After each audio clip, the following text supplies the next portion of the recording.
Hello, good evening. सर्वांना नमस्कार. We welcome all of you in the wonderful name of Jesus. प्रभू येशूच्या अद्भुत नावामध्ये या अभ्यासक्रमामध्ये आम्ही आपलं स्वागत करतो. From this month, we are going to start a new course. It's called Expository Preaching. आणि आता आपण एका नव्या विषयाला सुरुवात करत आहोत आणि त्या विषयाचं नाव आहे उलगडात्मक संदेश पद्धती. And you can follow teaching on the homiletics. We just finished with our second year students. आणि नुकताच आम्ही पवित्र शास्त्रामधून कशा प्रकारे संदेश तयार करायचे आणि कशा प्रकारे ते श्रोत्यांसमोर मांडायचे याचा अभ्यास केला होमिलेटिक्स या शीर्षकांतर्गत. And here we will give you opportunity to do the exposition of a passage. आणि आता आपण उलगडात्मक संदेश पद्धती द्वारे पवित्र शास्त्राच्या वचनाचा कशा प्रकारे संदेशामध्ये उपयोग करायचा हे शिकणार आहोत. And then we will have you teaching or preaching from that passage. आणि एखाद्या पवित्र शास्त्रातील परिच्छेदावर आधारित कशा प्रकारे संदेश तयार करायचा, उलगडात्मक संदेश कसा तयार करायचा हे आपण या विषयांतर्गत शिकणार आहोत. Lovely. So let's get started. आता सुरुवात करूया. Let me start with this story. आता एक गोष्ट तुम्हाला सांगून मी सुरुवात करतो. There was a young seminary graduate who was looking for a job as a pastor in a church.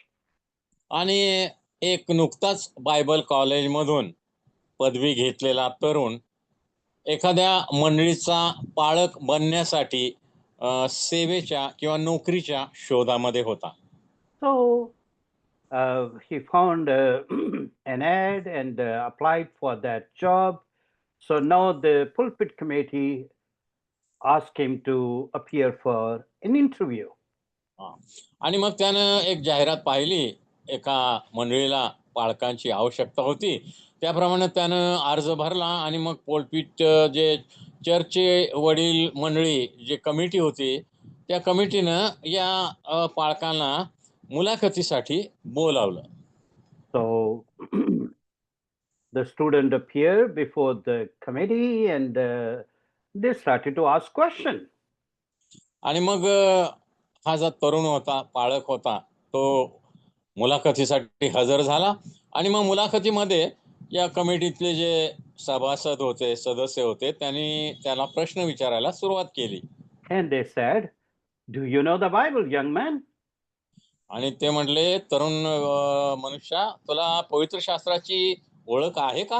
Oh, yes, I know the Bible from front to back. आणि मग हा विद्यार्थी म्हणाला, अरे मी पहिल्या पानापासून शेवटच्या पानापर्यंत बायबल अगदी व्यवस्थित जाणतो, मला सगळं काही माहित आहे बायबल मधलं. So then the question came, do you know the parables? You know the stories in the Bible? आणि मग त्याला विचारण्यात आलं, आणि पवित्र शास्त्रामध्ये येशूने सांगितलेले दाखले आणि कथा तुला माहित आहेत का? Oh, yes, I know all the stories and the parables. आणि मग तो म्हणाला, हो, सगळ्या कथा, सगळ्या गोष्टी, सगळं मला माहित आहे. So tell us this, one of the story, for example, tell us the parable of Good Samaritan. मग त्याने विचारलं, चला आता आम्हाला एक तू उधळ्या पुत्राची गोष्ट सांग. उधळ्या पुत्राबद्दल तुला काय माहित आहे पवित्र शास्त्रामध्ये? And now the young man start this story, telling us the story about that Good Samaritan. आणि सॉरी, चांगल्या शमरोनाची गोष्ट तुला माहित आहे का पवित्र शास्त्रामधून? चांगल्या शमरोनी कोण होता याची गोष्ट आम्हाला सांग, असं सांगितल्यानंतर या तरुणानं चांगल्या शमरोनाची गोष्ट सांगायला सुरुवात केली. So he said there was a man named Nicodemus who was a Pharisee. आणि मग त्यानं सुरुवात केली, निकोदेमस नावाचा एक मनुष्य होता आणि तो परुषी होता. he went down to Jericho by night. आणि रात्री तो यरीहोच्या प्रवासाला निघाला असताना And he fell upon stony ground, and the thorn choked him, leaving him half dead. आणि रस्ता दगडांचा असल्यामुळं त्या दगडाला अडखळून तो पडला आणि मग तो खूप गंभीर जखमी झाला. And then next morning, Solomon came with his wife Gomorrah. आणि मग सकाळ झाली आणि शलमोन मग गमोरा नावाच्या आपल्या बायकोला घेऊन त्या रस्त्याने निघाला होता. And they took that man Nicodemus to the ark of Moses to take care of him. आणि मग शलमोनेने गमोरा त्याच्या पत्नीने काय केलं, या माणसाला उचललं आणि त्याला नेऊन निवास मंडपातील जो कराराचा कोश होता त्याच्या जवळ नेऊन ठेवलं. And then, as he was going to the eastern gate, his head was caught in the tree, and he was there for 40 days and 40 nights. आणि मग पूर्वेच्या दरवाजातून तो बाहेर जात असताना त्याचं डोकं झाडाला अडकून बसलं आणि 40 दिवस 40 रात्र त्याला त्रास झाला. And he was very hungry, and the raven came and fed him. आणि मग त्याला भूक लागल्यानंतर कावळ्यांनी येऊन त्याला तुकडे भरवले. The next day, 3 wise men came and carried him to the boat that was going for Nineveh. आणि मग दुसऱ्या दिवशी काय झालं की 3 मागी लोक, ज्ञानी लोक दूर देशाहून आले आणि त्यांनी त्याला बोटीत बसवलं, जी बोट निनिवेला निघालेली होती. And then he saw a woman called Delilah sitting on the wall. आणि मग या मनुष्यानं भिंतीवर बसलेली दलीला नावाच्या एका स्त्रीला पाहिलं. And Nicodemus said, "Throw her down, boys, throw her down." आणि मग निकोदेमस म्हणाला, तिला खाली टाका तिला. How many times? 7 times. No, no, no, not 7 times, but 70 times 7. आणि मग किती वेळा तो असं म्हटला? 7 वेळा नाही, 770 वेळा तो म्हटला, तिला खाली टाका. And they threw her down 490 times. आणि मग 490 वेळा लोकांनी मग त्या दलीलाला त्या भिंतीवरून खाली आपटलं. And then they took her body in 12 baskets. आणि मग तिचं शरीर जे होतं ते 12 टोपल्या भरून ते घेऊन गेले. Whose wife she will be in the day of resurrection, we don't know. आणि मग आता पुनरुत्थान झाल्यानंतर ती आता कुणाची पत्नी असणार आहे आपल्याला काय समजू शकणार नाही. So the committee was really shocked, and they said, "Let's find another job for him, because he really can make wonderful stories." मग आता कमिटीला हे सगळं ऐकून फार मोठा धक्का बसला. कमिटीतले सदस्य म्हणाले, याला आता आपल्याकडे काय जागा नाही आहे, दुसरीकडे जागा याला शोधावी लागेल, याला खूपच ज्ञान आहे पवित्र शास्त्राचं. I hope that our GMBA student won't make this kind of stories. आणि मला आशा वाटते की आपले विद्यार्थी अशा प्रकारची गोष्ट बनवू शकणार नाहीत. You know, it's everything from the Bible, but everything is just mixed up.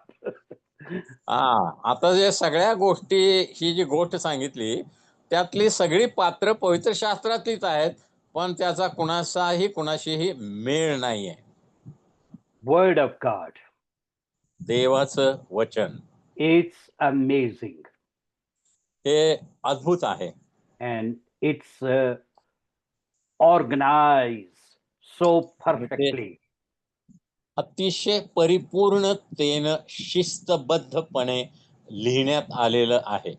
Let's read 2 Timothy chapter 3 and verse number 16 and 17. आणि 2 तिमोथी याचा 3रा अध्याय 16 आणि 17 वचन आपण वाचूया. 2 तिमोथी 3, 16 आणि 17.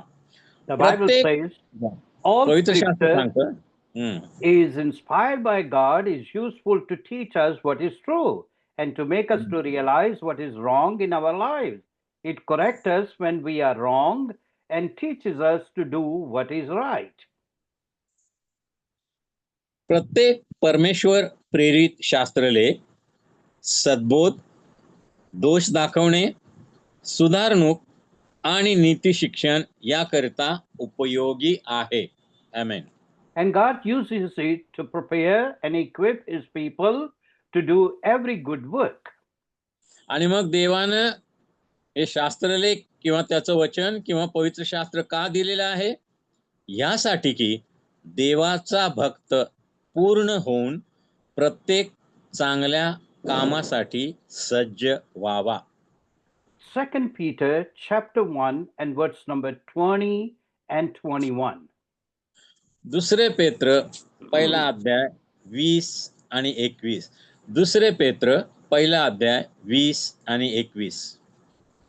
The Bible says, above all, you must realize that no prophecy in Scripture ever came from prophet's own understanding or from human initiative. No, those prophets were moved by the Holy Spirit and they spoke from God. प्रथम हे ध्यानात ठेवा की शास्त्रातील कोणत्याही संदेशाचा उलगडा कोणाला स्वतःच्या कल्पनेने होत नाही. कारण संदेश मनुष्याच्या इच्छेने कधीच आलेला नाही, तर पवित्र आत्म्याने प्रेरित झालेल्या मनुष्यांनी देवापासून आलेला संदेश सांगितला आहे. आमेन. Here we find that the word of God came not because of human imagination or initiative, but it came by the inspiration of the Holy Spirit. या ठिकाणी पेत्राच्या पत्रामध्ये आम्ही वाचतो की देवाचं वचन मानवी बुद्धीमधून किंवा मानवाच्या कल्पनेमधून आलेलं नाही, तर पवित्र आत्म्याच्या प्रेरणेने देवापासून आलेला संदेश मनुष्यांनी लिहिलेला आहे. तेच आमचं पवित्र शास्त्र. Let me highlight here briefly that we don't believe in one man revelation. आणि तुम्हाला मला स्पष्टपणे सांगू द्या की एका व्यक्तीच्या प्रगटीकरणावर आम्ही पूर्णपणे विश्वास टाकू शकत नाही. In a court, nobody believe one man's testimony.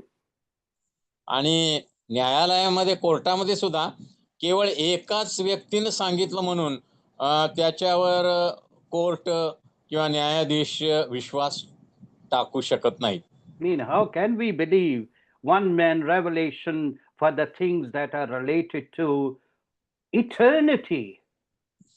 आणि मग पवित्र शास्त्रामधील ज्या गोष्टी आहेत, ज्या सार्वकालिकतेशी निगडीत आहेत, त्या संबंधी फक्त एका व्यक्तीच्या प्रगटीकरणावरून सांगण्यावर आम्ही कशा प्रकारे विश्वास ठेवू शकतो? Now, the Word of God was written by 40 different authors during the lifespan of 1,500 in three Yeah. different continents, in Yeah. three different languages. आता पवित्र शास्त्र जे आमच्या हातामध्ये आहे, जे देवाचं वचन आहे, ज्यामध्ये 66 पुस्तकं आहेत, ते जवळजवळ 1,500 वर्षाच्या कालावधीमध्ये 40 वेगवेगळ्या लेखकांनी लिहिलेलं आहे. हे सर्व लेखक 3 उपखंडामध्ये वस्ती करत होते किंवा राहत होते आणि पवित्र शास्त्र हिब्रू, ग्रीक आणि अरेमिक या 3 भाषेमध्ये लिहिण्यात आलेलं आहे. आमेन. And still, it's one message. And the people who wrote God's Word, they didn't know each other even. But still, it is so harmonized, so organized, systematically, methodically written. आणि मग हे जे 40 लेखक होते, हे लिहिणारे, त्यांनी कधी एकमेकांना पाहिलं नव्हतं, एकमेकांना कधी ते भेटले नव्हते. तरीही संपूर्ण पवित्र शास्त्रामध्ये उत्पत्तीपासून प्रगटीकरणामध्ये एकच संदेश पुढे जाताना दिसतो आम्हाला. त्यालाच हा सोनेरी जो धागा आहे पवित्र शास्त्रामध्ये, त्याला गोल्डन थ्रेड असं म्हटलं जातं. आणि एकच विषय शिस्तबद्ध पद्धतीनं उत्पत्तीपासून प्रगटीकरणापर्यंत मांडलेला अद्भुत रीतीनं पवित्र शास्त्रामध्ये आम्हाला आढळतो. आमेन. Let me highlight one more thing. before we move on. We just read 2 Timothy chapter 3 and verse number 16. आणि दुसरे तिमोथी 2:16 आपण नुकतंच वाचलं. Let's read 1 Timothy 3:16. आता पहिले तिमोथी 3:16 आपण वाचून बघूया. दुसरे तिमोथी आपलं वाचलं, आता पहिले तिमोथी 3:16 मध्ये काय लिहिलेलं आहे आपण वाचूया. And here you will find very amazing thing. The Bible says, 1 Timothy 3:16, the Bible says, without question, this is a great mystery of our faith. Christ was revealed in human body and vindicated by the Spirit. He was seen by angels, announced by the nation. He was believed, and throughout the world, he was taken to heaven in glory. पहिले तिमोथी 3:16 सुभक्तीचे रहस्य निर्विवाद मोठे आहे. तो देहाने प्रगट झाला, आत्म्याने नीतिमान ठरला, देवदूतांच्या दृष्टीस पडला, त्याची राष्ट्रात घोषणा झाली, जगात त्याच्यावर विश्वास ठेवण्यात आला, तो गौरवात वर घेतला गेला. आमेन. Now, here we find it talks about Jesus. या ठिकाणी जे लिहिलेलं आहे ते प्रभू येशू ख्रिस्ताविषयीचं आहे. 2 Timothy 3:16 speak about the written word, the Bible. आणि दुसरे तिमोथी 3:16 मगाशी जे आपण वचन वाचलं ते देवाचं लिखित वचन, पवित्र शास्त्र, त्याविषयी आपण वाचलं. What about John 3:16? आता योहान 3:16 काय आपल्याला सांगतं, सगळ्यांना पाठ आहे. The most favorite verse in the Bible, most quoted verse in the Bible, for God so loved the world that he gave his only begotten son. आणि सगळ्यांचं पाठ असलेलं, सगळ्यांना प्रिय असलेलं हे जे वचन आहे, देवाने आपला एकुलता एक पुत्र मानवासाठी दिला. You see here, written word, the word that became flesh, the written word that speak about the word that will come later, Jesus Christ. How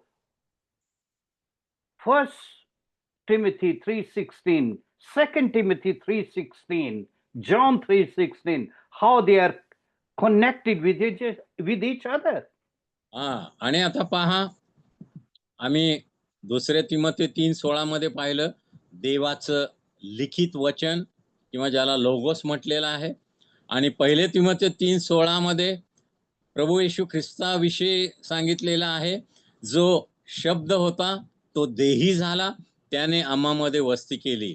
आता दुसरे तिमोथी 3:16, पहिले तिमोथी 3:16 आणि योहान 3:16 ह्या तिन्ही वचने एकमेकांशी जोडलेले आहेत.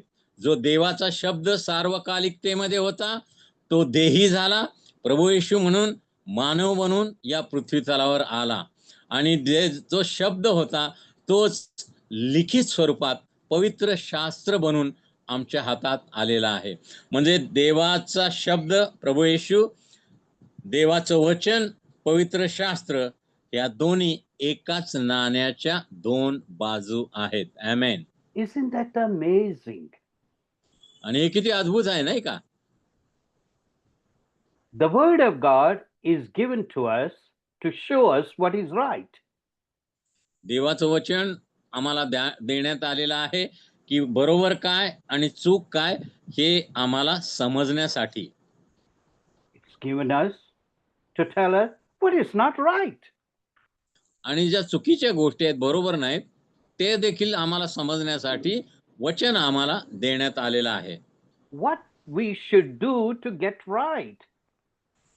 आणि मग आम्ही जर बरोबर गोष्टी करत नसू तर चुकीच्या गोष्टी बरोबर करण्यासाठी आम्हाला काय केलं पाहिजे हे देखील देवाचं वचन आम्हाला सांगतं किंवा आम्हाला बोध करतं.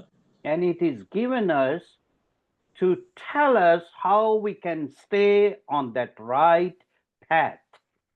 आणि मग आम्ही चुकीच्या गोष्टी केल्या तर देवाचं वचन आमच्यामध्ये सुधारणा करतं आणि आम्ही योग्य मार्गावर, देवाच्या मार्गावर कशा प्रकारे चालावं हे देखील आम्हाला देवाचं वचन सांगतं. And that's what we find in 2 Timothy chapter 3, verse number 16. It is for teaching, it's for rebuking, it's for correcting, and it's for training us to righteousness. आणि 2 तिमोथी 3:16 मध्ये आम्ही तेच वाचतो. देवाचं वचन आम्हाला 4 गोष्टी त्या ठिकाणी शिकवतं. पहिली गोष्ट काय? ते आम्हाला बोध करतं, इन्स्ट्रक्शन करतं. दुसरी गोष्ट ते आमचे दोष दाखवतं. आम्ही आमचे दोष मान्य केले, की तिसरी गोष्ट आमच्यामध्ये ते सुधारणा करतं आणि बरोबर काय, चूक काय, मग याचं नीती शिक्षण ते आम्हाला देतं. आमेन. In other words, we can say it shows us the truth.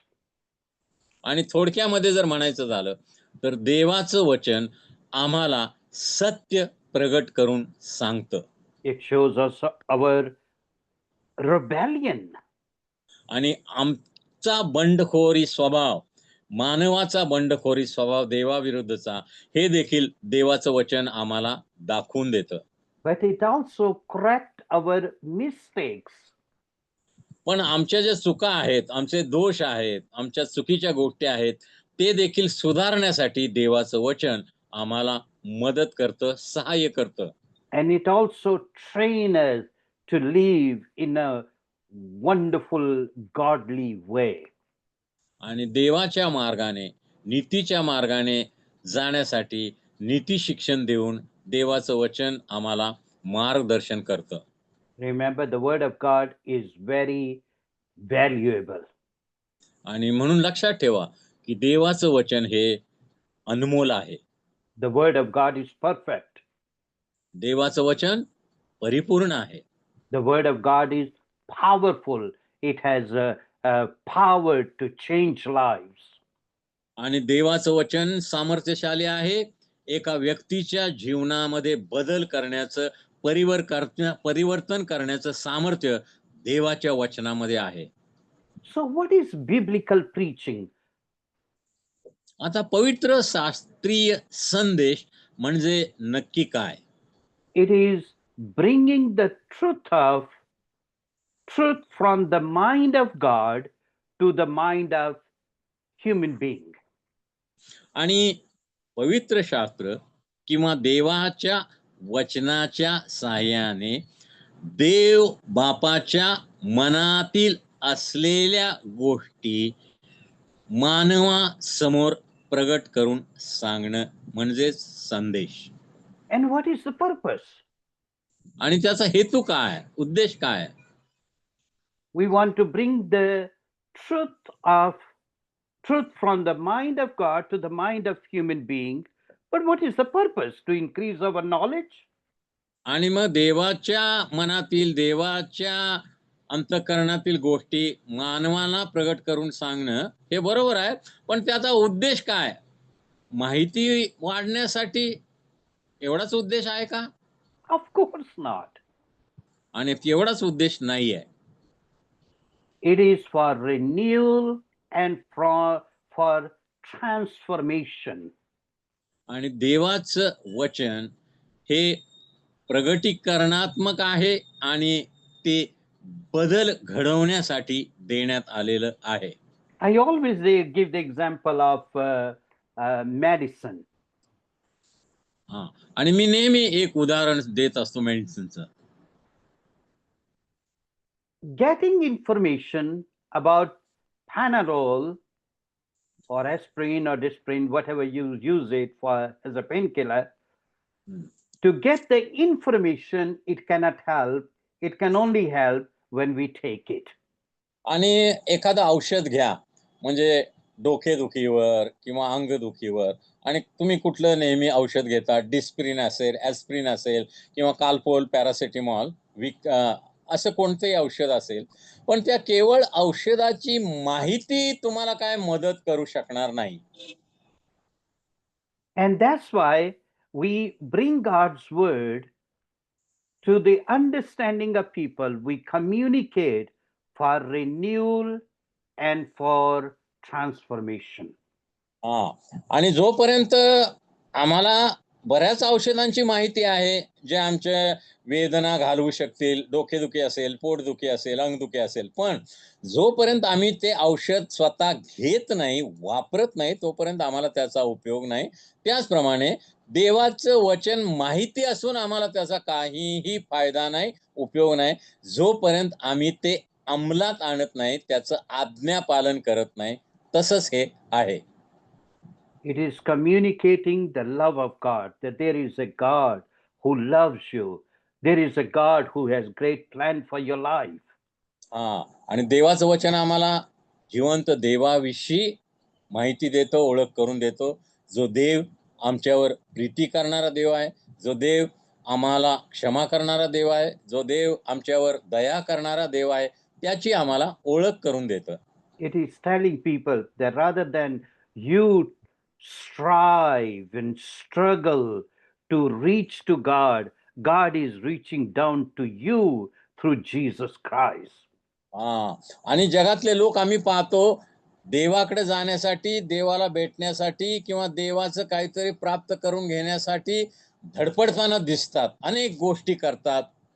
पण आमचा जो देव आहे, जो जिवंत देव आहे, तो मानवाला भेटण्यासाठी स्वतः उतरून आलेला आहे.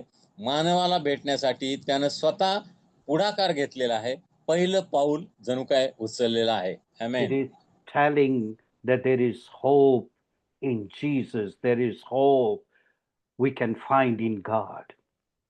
आणि मग देवाचं वचन आम्हाला सांगतं की प्रभू येशू ख्रिस्त जो देवाचा एकुलता एक पुत्र आहे, त्याच्याद्वारे पापी मानवासाठी आशा आहे, पापी मानवासाठी एक भवितव्य आहे, पापी मानवासाठी पापांची क्षमा आहे, नीतिमान बनण्यासाठी तो पात्र ठरणार आहे आणि स्वर्गाच्या राज्यामध्ये त्याचा प्रवेश होण्यासाठी आता देवानं दरवाजा उघडून ठेवलेला आहे. आमेन. Let's read Ezra chapter 7 and verse number 10. यशाचा ग्रंथ याचा 7वा Ezra अध्याय chapter 7 and verse number 10. Isaiah 7 Ezra, book Ezra of sorry Ezra. Yeah. एज्राचा ग्रंथ Ezra Nehemiah Esther The Bible says एज्राचा for ग्रंथ याचा 7वा अध्याय 10 वचन वाचा. Ezra 7:10. the Bible says, for Ezra had prepared his mind or prepared his heart to seek the law of the Lord and to do it and to teach statutes and ordinances in Israel. Ezra 7:10.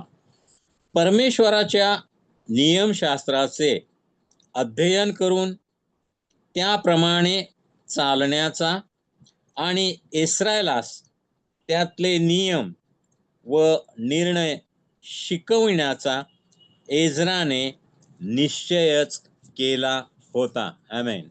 So here we find three things. या ठिकाणी आम्ही 3 गोष्टी पाहतो एज्राच्या जीवनामधील. Ezra prepared his heart. एज्राने आपलं अंतःकरण तयार केलेलं होतं. For what? कशासाठी? Number one, पहिली गोष्ट to seek the law of the Lord. To देवाच्या study. या नियमशास्त्राचा अभ्यास किंवा अध्ययन करण्यासाठी. And that's what we do. आणि आम्हालाही तेच करायचं आहे.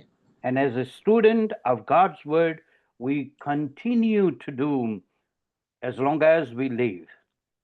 आणि जोपर्यंत आपण जिवंत आहोत तोपर्यंत पवित्र शास्त्राचे विद्यार्थी म्हणून आम्हालाही सर्वांना हेच केलं पाहिजे.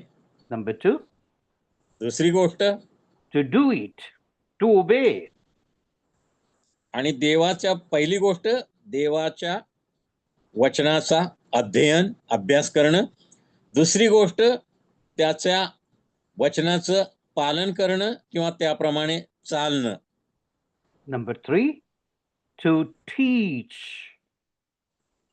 आणि तिसरी गोष्ट, इतरांना देवाच्या वचनाचं शिक्षण देणं. And that's what we want to do. आणि आम्हालाही याच गोष्टी आमच्या जीवनामध्ये केल्या पाहिजेत.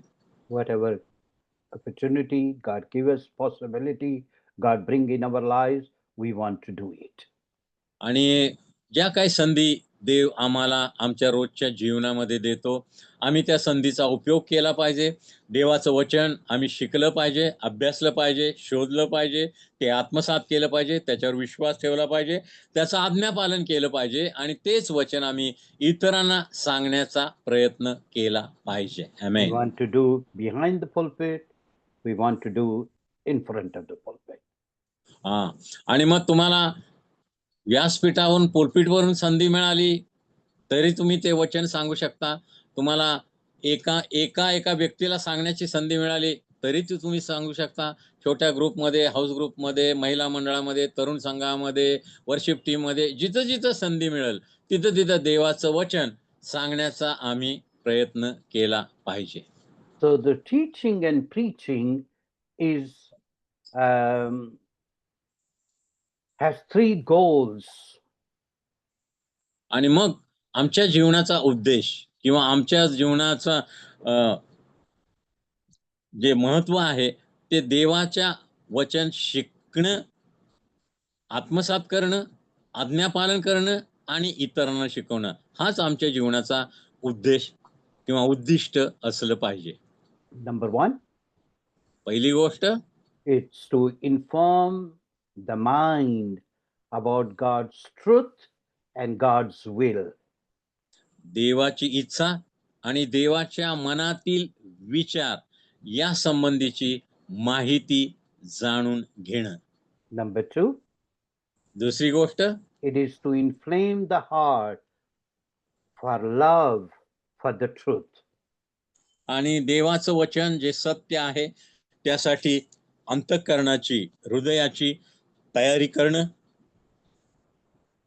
And it is to inspire the will to do what God wants us to do. आणि देवाची जी इच्छा आहे, ज्या गोष्टी आम्ही कराव्यात त्या करण्यासाठी देवाच्या इच्छेप्रमाणे आम्ही वागणं किंवा चालणं. I want to give you homework. आणि विद्यार्थ्यांसाठी आता थोडासा गृहपाठ आहे. I would like you to take a passage आणि पवित्र शास्त्रातील कुठलाही तुम्हाला आवडेल तो शास्त्रा भाग तुम्ही निवडायचा आहे विद्यार्थ्यांनी. let's do some work together. एकत्रितपणे आपण काही गोष्टी करूया.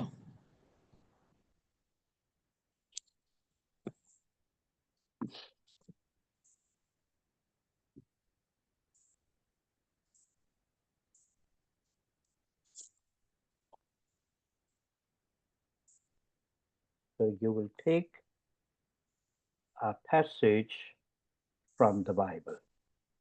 तुम्ही विद्यार्थ्यांनी पवित्र शास्त्रातील एक शास्त्र भाग निवडायचा आहे.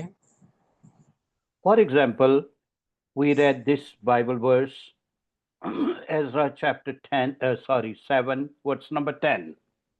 आणि आता जे आपण एज्राच्या ग्रंथामधून जे वचन वाचलं, एज्राचा 7वा अध्याय 10वं वचन, हे वचन घ्या. And then we wrote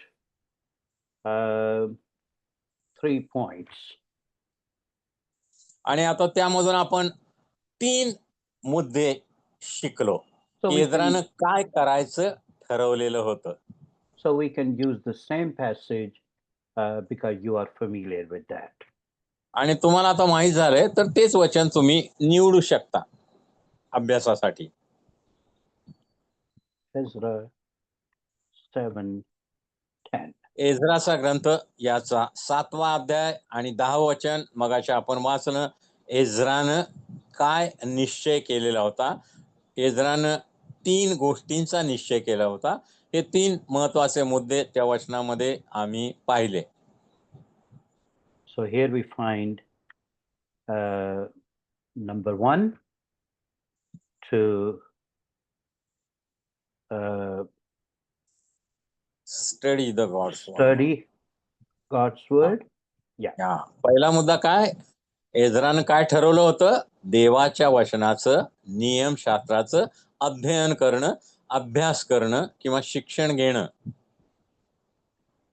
Obey दुसरा God's मुद्दा word. काय? एज्रानं दुसरी गोष्ट काय ठरवली होती? देवाच्या वचनाचं आज्ञा पालन करणं, त्याप्रमाणे चालणं. आणि तिसरी गोष्ट एज्राने काय ठरवली होती? त्या देवाच्या वचनाचा इतरांना सांगणं किंवा इतरांना ते शिकवणं. Preach God's word. Study God's word, obey God's word, preach God's word.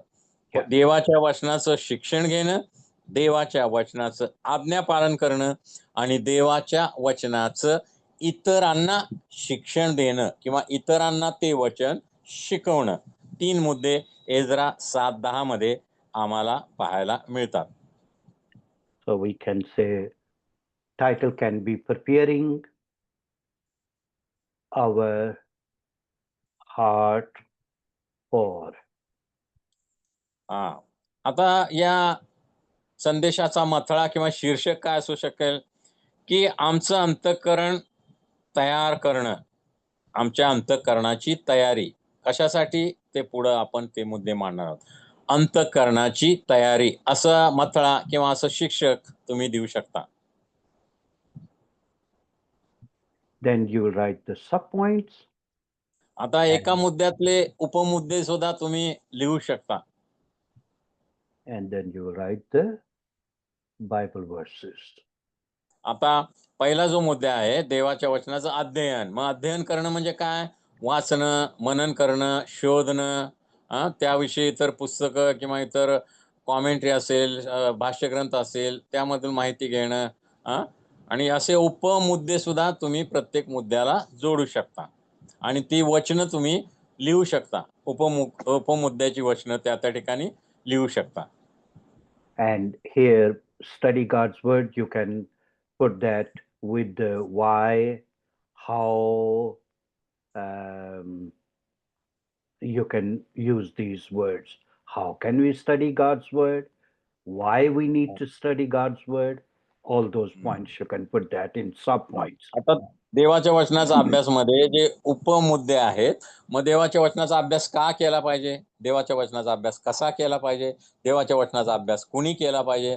देवाच्या वचनाचा अभ्यास केल्यानं काय त्याची प्राप्ती होते किंवा त्याचे परिणाम, असे उपमुद्दे तुम्ही लिहू शकता आणि त्याची वचनं पवित्र शास्त्रामध्ये शोधून ती त्याला जोडू शकता. Then you will write the introduction. आणि मग आता तुम्ही सुरुवातीला प्रस्तावना लिहायची आहे तुमच्या संदेशाची. And then you will write the conclusion. आणि मग शेवटी उपसंहार किंवा अनुमान तुम्हाला लिहायचं आहे त्या संदेशातलं. Okay. So what in the world I'm doing?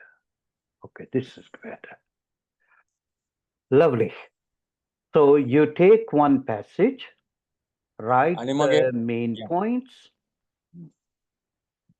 आणि तुम्ही पवित्र शास्त्रातला एक परिच्छेद किंवा एखादं वचन निवडा, त्यातले मुख्य मुद्दे शोधा, त्याचं शीर्षक किंवा मथळा तयार करा, प्रस्तावना लिहा आणि मग शेवटी मुख्य मुद्द्याचे उपमुद्दे असतील ते देखील लिहा. त्याची संदर्भ जे शास्त्रवचन आहे त्याचे संदर्भ लिहा आणि नंतर उपसंहार किंवा अनुमान करा आणि शेवटी ऍप्लिकेशन किंवा त्याचं लागूकरण करा. म्हणजे तुमचा संदेश आता तयार झाला. Excellent. So now we stop here. आता या ठिकाणी आपण आजचा विषय थांबूया. And we will continue next week. पुढच्या आठवड्याला हाच विषय उलगडात्मक पवित्र शास्त्राधारित संदेश पद्धती हाच विषय आपण पुढे चालू ठेवणार आहोत. Praise the Lord. So God bless you. Have a wonderful evening. देव तुम्हाला आशीर्वाद देव आणि तुमची काळजी घेऊ. पुढच्या आठवड्यामध्ये आपण परत भेटणार आहोत. तोपर्यंत आपण एकमेकांसाठी प्रार्थना करूया आणि एकमेकांची आठवण करूया आणि देवाच्या आज्ञेमध्ये, देवाच्या वचनामध्ये, देवाच्या भयामध्ये, देवाच्या आशीर्वादामध्ये हा आठवडा तुमचा जावा अशी आमची देखील प्रार्थना आहे. You will get okay, the thank you notes. Pastor. You will get the notes, but you make your pastor also Prabhakar no तुम्हाला notes. नोट पाठवतील या विषयाच्या Lovely. आणि तुम्हाला त्या मिळतील व्हॉट्सअपवर. Okay. God bless. Bye bye. देव तुम्हाला आशीर्वाद देव. आठवडाभर तुमचं सहाय्य करो. पुढच्या आठवड्यामध्ये परवा आपण भेटणार आहोत. तोपर्यंत bye bye. See you. Thank you See pastor. you. God God bless bless you. you.